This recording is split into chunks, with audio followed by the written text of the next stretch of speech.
اليومين اللي فاتوا كان فيه كلام كتير قوي على تصريحات حسام حسن عشان اللي عمله امام عاشور مع منتخب مصر.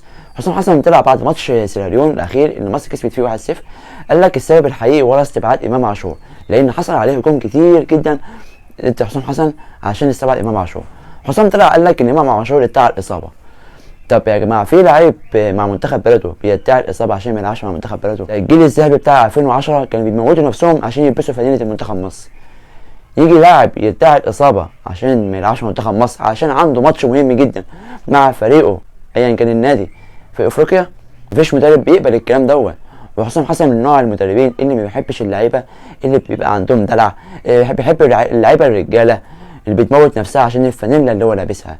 حسام حسن في كل نادي بيدربه بتلاقي عنده روح وحماس وغيره على الفريق اللي هو بيدربه. ناس كتير قوي بتبرر لامام عاشور، بل مطلعين ان حسام حسن فاشل عشان هو استبعد امام عاشور، وبيبرروا لامام عاشور الغلط اللي هو عمله. يا جماعه، الغلط غلط والصح صح. من وجهه نظرنا امام عاشور احسن لاعب في مصر في نص الملعب، لكن عقليا محتاج يتظبط شويه، محتاج ان هو يركز في الكوره بس، يبعد عن السوشيال ميديا، محتاج ان هو يبقى يحب منتخب بلده زي ما بيحب النادي الاهلي. مفيش لعيب في العالم بيفضل ناديه عن المنتخب بتاعه، ده بيبقى لعيب فاشل من وجهه نظرنا، ما يستحقش اصلا ان هو يلبس في نادي المنتخب في اي وقت. وده حسام حسن اللي هو عمله استبعاده نهائي من منتخب مصر. وطلع قال لك مع ذلك عوده امام عاشور للمنتخب واقفه ان هو يعتذر للشعب المصري وللجهاز الفني لمنتخب مصر. الناس مطلعه حسام حسن فاشل عشان هو لسه ما لعبش فرق تقيله. طب هو ذنبه ايه؟ هو اللي عمل القرعه؟ هو اللي اختار الفرق اللي هيلعبها؟ لا يا جماعه، هتقولي فرق صغيره يلعبها؟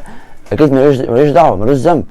فانا واحد من الناس ما اقدرش احكم على حسام حسن اذا كان هو ناجح او فاشل الا لما طبعا يلعب فرق تقيله، لكن ما احكمش عليه بالفشل عشان لاعب فرق صغيره. هو ملوش ذنب، الاداء مش احسن حاجه، لكن كل ماتش بيبقى له ظروفه. يعني التعامل مع فرق مثلا اقل من مستوى غير التعامل مع فرق تقيله.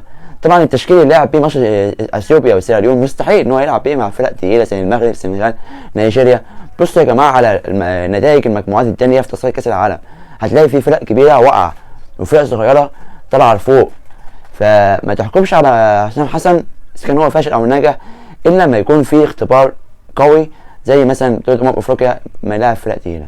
ادعم منتخب بلدك، اقف جنب بلدك، اقف جنب المنتخب زي ما انت بتشجع النادي بتاعك، شجع المنتخب بتاعك. في تعليقات بشوفها الصراحه سلبيه جدا، يعني مشجع اهلاوي يعني كده في التعليقات، الاهلي فوق الجميع وفوق المنتخب. لا يا حبيبي، مفيش الكلام ده.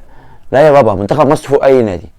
ده الدوري كله معمول، مسابقات الدوري دي كلها معموله عشان نطلع احسن لعيبه منها عشان يمثلوا منتخب مصر. ما تجيش تقول لي النادي الاهلي او نادي الزمالك او النادي المصري او الاسماعيلي فوق منتخب مصر. لا، منتخب مصر فوق كل الانديه دي كلها.